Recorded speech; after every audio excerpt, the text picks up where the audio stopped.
বিয়ের আগে কখনো সেটা বোঝার চেষ্টাও করিনি। এখন নিজের সংসারে এসে ভালো মতোই কিন্তু সেটা বুঝতে পারছি। হ্যালো এভরিওয়ান, আসসালামু আলাইকুম, welcome back to my another new blog. সবার কী অবস্থা, কেমন আছেন? আই হোপ সবাই ভালো আছেন, সুস্থ আছেন। গত কয়েকটা দিন ইন্টারনেট না থাকার কারণে যে কিভাবে কেটেছে সেই সময়গুলোর কথা আসলে বলে বোঝাতে পারবো না। আমরা যে পিছনে দিনগুলো ফেলে এসেছি, ওই দিনগুলোতে কিন্তু ইন্টারনেট কানেকশন বা এরকমের সচরাচর মোবাইল ফোন হাতে হাতে এগুলো কিন্তু কারো হাতেই ছিল না। তো ওই সময়গুলো না আমার কাছে মনে হয়েছে যে আমাদের জন্য একটা স্বাভাবিক জীবনযাপন ছিল। কিন্তু এখন এই ডিজিটাল যুগে এসে আমরা কিন্তু সেই দিনগুলো খুঁজেও পাচ্ছি না। সকালের নাস্তাটা অনেক আগেই সেরে ফেলেছি, আর এই তো সংসারের কাজকর্ম এখন ফুরফুরো মেজাজে শুরু করে দিয়েছি। এই যে কাজগুলো, সংসারের এই কাজগুলো কিন্তু প্রতিদিন একই নিয়মে চলতে থাকে। হয়তো বা একটার পর একটা আমরা নিয়ম ধরার মতো করি না, বা নিয়ম মাফিক যে কাজগুলো হয় সেগুলো কিন্তু নিয়ম মাফিকভাবে সবসময় করা হয় না। দেখা যায় কি যে আজকে সকালে একটা থেকে কাজ শুরু করলাম, আবার আগামীকাল অন্য একটা কাজ থেকেই সকালটা শুরু করলাম।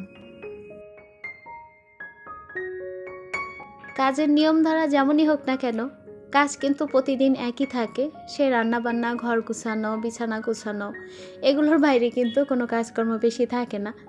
তবে গত কয়েকটা দিন এই যে আপনাদের সাথে কোনো রকম যোগাযোগ করতে পারিনি, তো এই জন্য কিন্তু মন মেজাজ মর্জি কোনো কিছুই ভালো ছিল না। আর প্রতিদিন ভিডিও আপলোড করতাম, প্রতিদিন বলতে একদিন পর একদিন। তো ওই কাজটা যখন ছিল না তখন একটু মনটা আনচান আনচান করছিল। আর আপনাদের সাথে প্রতিদিন এই যে একটা যোগাযোগ, এটা যখন একটু বিচ্ছিন্ন হয়ে গেছে, মনটা কিন্তু বেশ খারাপই ছিল। আমাদের আগের জেনারেশনে যারা ছিল তারা কিন্তু এরকমের হাতে হাতে মোবাইল ফোন, তারপরে এই যে ইউটিউবে কাজ করা, এগুলো কিন্তু সচরাচর ছিল না। তো এই ডিজিটাল যুগে এসে আমরা যেমন ইন্টারনেটের প্রতি নিজেদের বেশি একটা অভ্যস্ত করে ফেলেছি, এমন একটা অভ্যাস হয়ে গেছে, মনে হচ্ছে কি যে এটা ছাড়া মনে হয় সারাদিন আমাদের চলবেই না। গত 7-8টা দিন আপনাদের সাথে কোনো ধরনের ভিডিও আপলোড করতে পারিনি। তো এই কয়টা দিন বলতে গেলে একটু রেস্টেই ছিলাম। তো সব কিছু মিলিয়ে আর কি রেস্টে থাকার কথা বললেও ভুল হবে। সব কাজকর্ম ঠিকই করেছি, কিন্তু সেটা আর আপনাদের সাথে শেয়ার করা হয়নি। আপনাদের সাথে শেয়ার করি বা না করি, সংসারের কাজগুলো প্রতিদিন কিন্তু চলতেই থাকে।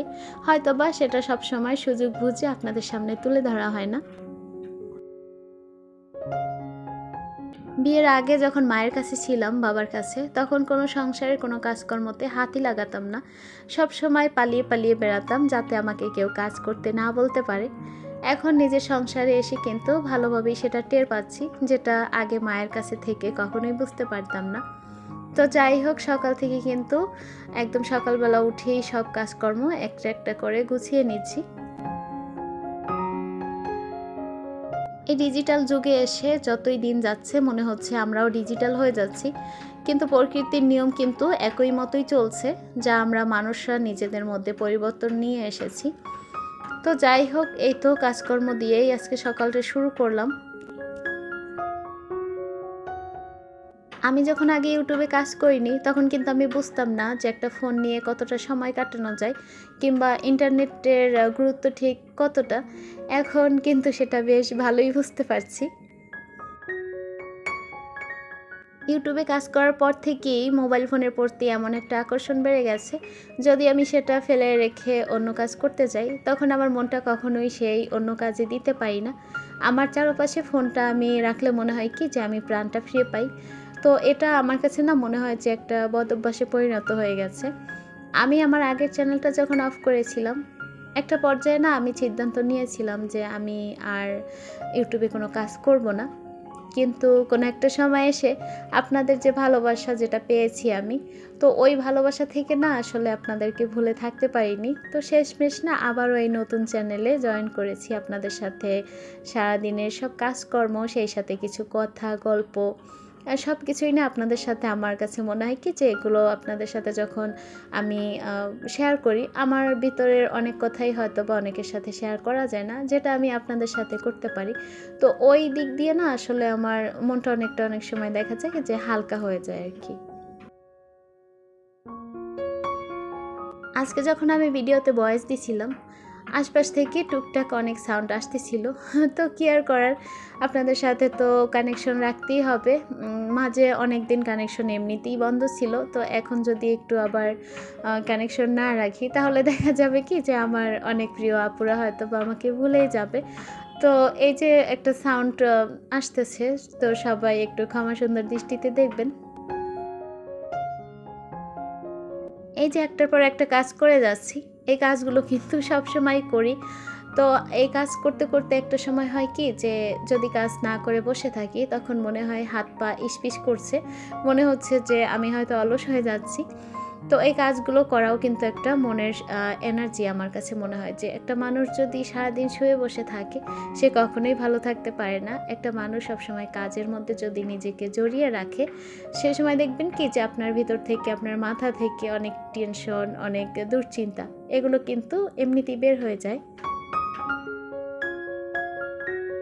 অনেকেই আছে দেখবেন শুয়ে বসে ঘুরে ফিরে কাটাতে অনেকেই পছন্দ করে।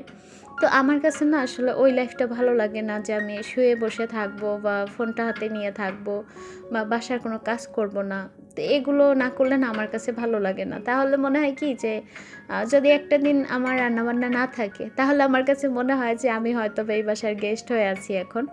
বা আমার কাছে কেমন একটা লাগে যে একটা সকাল বা একটা দুপুর যদি রান্না না বসাই তাহলে মনে হয় কি যে আমার রান্নাঘরটা আমার থেকে অনেক দূরে সরে গেছে।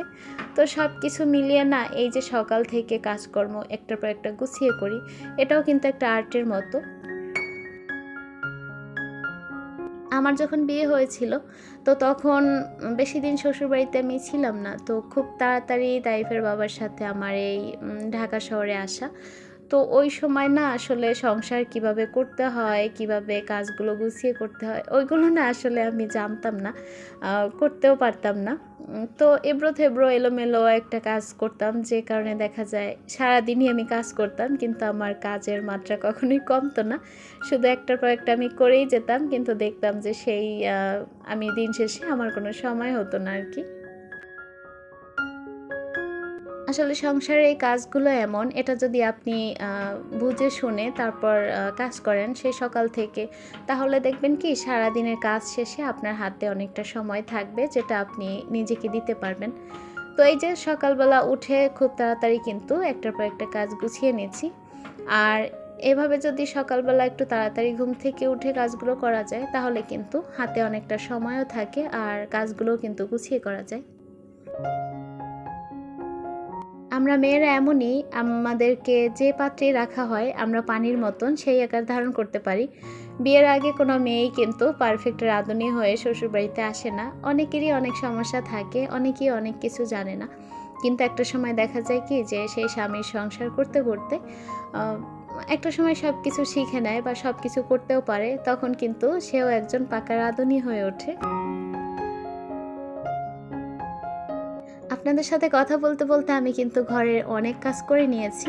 এই যে খাটটা না, এই খাটটার বয়স কিন্তু 11 থেকে 12 বছরের মতো হয়ে গেছে। তো এই খাটটা ভাবছি যে উপরে যে প্লেটটা এই রাউন্ডটা চেঞ্জ করব, কারণ নিচের যে সাইডটা পিছনের সে সাইডগুলো একদম সুন্দর আছে, কাঠগুলো কোনো ধরনের ক্ষতি হয়নি। তো এইটা বারবার ফেটে যাচ্ছে, অনেক দিন হয়েছে হয়তো বা এই জন্য।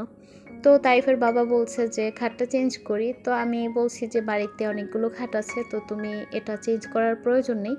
একটা খাট পুরোটা চেঞ্জ করতে গেলে বা নতুন একটা কিনতে গেলে দেখা যাবে কি যে ওখানে 30 থেকে 40 হাজার টাকা আমাদের খরচ হয়ে যাবে। আর প্রয়োজন যখন লাগে সেটা অন্য কথা, কিন্তু আমাদের অতটাও প্রয়োজন নেই, জাস্ট সৌন্দর্যের জন্য চেঞ্জ করতে হবে এই তো। তো যাই হোক পরে আর কি তাইফের বাবা বলছে আচ্ছা দেখি তাহলে উপরে রাউন্ডটা চেঞ্জ করে নিব আর কি। তো যাই হোক এখানে হচ্ছে ঘরের কাজকর্ম কিন্তু খুব ভোর থেকেই আমি কাজগুলো করেছি আর গুছিয়ে সব কিছু তারপর রান্না করতে আসলাম। তো এখানে হচ্ছে গরুর মাংস রান্না করব।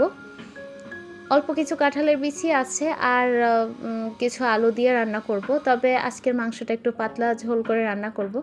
কারণ বিয়ের আগে না আমাকে দেখতাম মাঝে মাঝে মুরগির পাতলা ঝোল বা গরুর মাংসের পাতলা ঝোল রান্না করতো, আর ওটা কিন্তু অনেক আমাদের খেতেও অনেক বেশি ভালো লাগতো, যেটা এখন ডিজিটাল যুগে এসে কিন্তু সেই রান্না করা হয় না।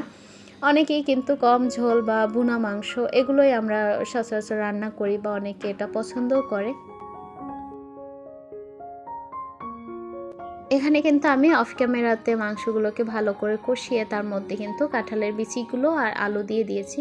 তো এখানে হচ্ছে ভালো করে একটু কষিয়ে নিয়ে তারপরে প্রেসার কুকারে দিয়ে দিব, কারণ গ্যাসের যে অবস্থা এখানে আমি চুলায় বসিয়ে রাখলে দেখা যাবে যে সেই দুপুর থেকে বিকাল হয়ে যাবে, কিন্তু রান্নাও হবে না আর আমাদের খাওয়া দাওয়াও হবে না। ইউটিউবে এসে যে আপনাদের এত এত ভালোবাসা পাবো কখনো চিন্তাও করিনি। তো আপনাদের সাথে যদি ২-১ দিন একটু যোগাযোগ অফ থাকে তাহলে মনটা এতই খারাপ লাগে যে কী আর বলবো।